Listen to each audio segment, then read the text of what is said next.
നമസ്കാരം. പയ്യമ്പലത്ത് CPM-ന്റെ നേതാക്കളുടെ സ്മൃതി കുടീരത്തിൽ ദ്രാവകമെന്തോമൊഴിച്ച് വികൃതമാക്കി എന്നത് കേരളം ഏറെ ശ്രദ്ധിച്ച ഒരു വാർത്ത തന്നെയാണ്. പക്ഷേ ഇപ്പോഴിതാ അതിൻ്റെ യഥാർത്ഥ സംഭവം നടന്നത് ആരാണത് ചെയ്തത് എന്നത് പുറത്തു വന്നിരിക്കുന്നു. പോലീസിന്റെ വലിയൊരു സന്നാഹമാണ് ഈ കാര്യത്തിൽ ഇടപെട്ടതും അന്വേഷണം നടത്തിയതും. പലതരത്തിലുള്ള ഊഹാപോഹങ്ങളും ആരോപണങ്ങളും ഒക്കെ ഇതിൻ്റെ പിന്നിൽ ഉയരുകയും ചെയ്തു. പ്രത്യേകിച്ച് തിരഞ്ഞെടുപ്പ് നിൽക്കുന്ന ഈ പശ്ചാത്തലത്തിൽ അങ്ങനെ ഒരു അക്രമം CPM-ന്റെ നേതാക്കളുടെ സ്മൃതി കുടീരത്തിൽ ചെയ്യുന്നത് ആർക്കാണ് ഗുണം ചെയ്യുന്നത് എന്നതായിരുന്നു ഏറ്റവും അധികം ചർച്ച ചെയ്തത്. സംഭവം നടന്ന നിമിഷങ്ങൾക്കകം തന്നെ CPM-ന്റെ ചില പ്രധാനപ്പെട്ട നേതാക്കൾ അവിടെ എത്തുകയും പിന്നീട് അവിടെ CPM-ന്റെ സ്ഥാനാർത്ഥിയായ MV ജയരാജൻ അവിടെ എത്തുകയും ഒക്കെ ചെയ്തതും നമ്മൾ കണ്ടതാണ്. മാത്രമല്ല അവിടെ കണ്ണൂരിൽ പ്രതിഷേധ പ്രകടനങ്ങളും പ്രതിഷേധ യോഗങ്ങളും ചേർന്നു. ആരായാലും ശരി തന്നെ ഞങ്ങളുടെ നേതാക്കളെ തൊട്ടകളിച്ചാൽ എന്നൊക്കെ പറഞ്ഞുകൊണ്ട് ആ ചെയ്തവരെ ഞങ്ങൾ കയ്യോടെ പിടിക്കും എന്നൊക്കെ പറഞ്ഞുകൊണ്ട് ഉള്ള ഒരു പ്രകടനമാണ് അവിടെ നടന്നത്. അതാണ് പോലീസ് കുറച്ച് ശക്തമായത്. മാത്രമല്ല ഭരിക്കുന്ന പാർട്ടിയുടേതാണ്, മാത്രമല്ല തെരഞ്ഞെടുപ്പിന്റെ ഒരു പശ്ചാത്തലമാണ്. രാഷ്ട്രീയമായ സംഘടനകളും സംഘർഷങ്ങളും ആ നാട്ടിലുണ്ടാകാൻ സാധ്യതയുണ്ട്. അതെല്ലാം കണക്കിലെടുത്താണ് പോലീസ് ശക്തമായിട്ട് ഈ കേസിൽ ഇടപെട്ടതും അന്വേഷിച്ചതും. പക്ഷെ അവസാനം അന്വേഷണം ചെന്നെത്തിയത് ഒരു പാട്ടപ്പെറുക്കുകാരൻ്റെ മുകളിലേക്കാണ്. അദ്ദേഹം ഈ മദ്യപിച്ച് നടന്ന ഒരാളാണ്. മദ്യപിച്ചിരിക്കുമ്പോൾ അദ്ദേഹം ഈ വഴിയിൽ കാണുന്ന കുപ്പികളും പാട്ടകളും ഒക്കെ പറക്കി ആക്രി സാധനങ്ങൾ എടുത്ത് അതുകൊണ്ടൊന്ന് വിറ്റ് കിട്ടുന്ന തുച്ഛമായ വരുമാനം കൊണ്ട് അത്യാവശ്യം ആഹാരം കഴിച്ചും മദ്യം കഴിച്ചും ജീവിക്കുന്ന ഒരു സാധാരണക്കാരനായ ഒരു ആളിനെയാണ് ഇപ്പോൾ പോലീസ് പിടികൂടിയിരിക്കുന്നത്. അയാൾ കുറ്റസമ്മതം നടത്തിയെന്നാണ് ഇപ്പോൾ പോലീസ് തന്നെ പറയുന്നത്.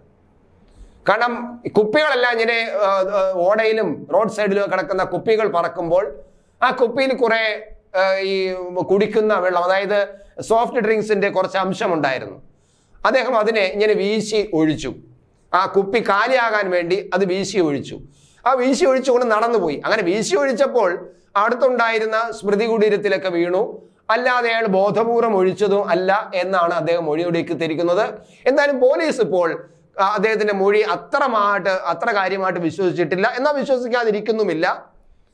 CCTV ദൃശ്യങ്ങളും കൂടെ ഒക്കെ പരിശോധിച്ചിട്ട് ഇയാൾ ഈ പറയുന്നത് ശരിയാണോ എന്ന് മനസ്സിലാക്കിയിട്ട് ഇയാൾക്കെതിരെ കേസെടുക്കാനാണ് ഇപ്പോൾ പോലീസിന്റെ ശ്രമം. കേസെടുക്കുമ്പോൾ ഈ പാവത്തിനെതിരെ ഗുരുതരമായ വകുപ്പ് ചുമത്തി കേസെടുക്കുമോ ഇല്ലയോ എന്നുള്ളതാണ് ഇപ്പോൾ നമ്മൾ ശ്രദ്ധിക്കുന്നത്. കാരണം ഇത് ആരും ചോദിക്കാനും പറയാനും എത്ത ആളാണല്ലോ. രാഷ്ട്രീയക്കാരുടെ പിന്തുണയോ പിന്നെ ഉയർന്ന സാമ്പത്തിക ശേഷിയുള്ള പിന്തുണയോ ഈ പാവം ഈ പാട്ടപ്പെറുക്കിക്കാരന് പിന്നെ കാലിക്കുപ്പി പറക്കി ജീവിക്കുന്ന ആളിന് കിട്ടില്ലല്ലോ. അപ്പൊ എന്തായാലും ഇയാൾക്കെതിരെ ജാമ്യമില്ലാ വകുപ്പ് കേസെടുക്കേണ്ടി വരുമോ ഇല്ലയോ എന്നതാണ് ഇനി ശ്രദ്ധിക്കേണ്ടത്. എന്തായാലും ഇങ്ങനെ ഒരു സംഭവം നടന്നു. ഗുരുതരമായ ആരോപണമാണ് CPM ചില നേതാക്കൾ കോൺഗ്രസ്സുകാർക്കെതിരെ നടത്തിയത്. K. സുധാകരനാണ് കോൺഗ്രസിന്റെ സ്ഥാനാർത്ഥി. സുധാകരൻ മത്സരിക്കുമ്പോൾ സുധാകരന്റെ സ്വഭാവം ഉണ്ടാകും. സുധാകരൻ ബോധപൂർവം കോൺഗ്രസ്സുകാരെ പറഞ്ഞു വിട്ടിട്ട് സ്മൃതി കുടീരങ്ങൾ നശിപ്പിക്കാൻ ശ്രമിച്ചതാണ് എന്നൊക്കെയാണ് ഈ പ്രകടനത്തിലും മുദ്രാവാക്യങ്ങൾ ഉയർന്നതും അവിടെ പൊതുയോഗം കൂടിയപ്പോൾ നേതാക്കന്മാർ പ്രസംഗിച്ചതും എല്ലാം അങ്ങനെ തന്നെയാണ്. പക്ഷേ ഇപ്പോൾ കാര്യം വന്നിരിക്കുന്നു. ഒരുപക്ഷെ ഈ പാട്ടപ്പെറുക്കിക്കാരൻ നമ്മൾ സാധാരണ പറയുന്ന ഒരാള്, അദ്ദേഹത്തിന്റെ ഉള്ളിലും എന്തെങ്കിലും വിരോധമുണ്ടോ? കാരണം ഇദ്ദേഹം കുപ്പിയിൽ നിന്നും ഈ പിന്നെ സോഫ്റ്റ് ഡ്രിങ്ക്സ്, അതായത് ആൾക്കാർ കുടിച്ചിട്ട് ഇട്ട ആ ഒരു പാനീയങ്ങൾ പിന്നെ വലിച്ച് ഒഴിക്കുമ്പോൾ അദ്ദേഹം ശ്രദ്ധിച്ചില്ലേ, അതോ ശ്രദ്ധിച്ചതാണോ, ബോധപൂർവം ചെയ്തതാണോ? ഇതൊക്കെ ഇനി പോലീസ് ചോദിച്ചറിയും.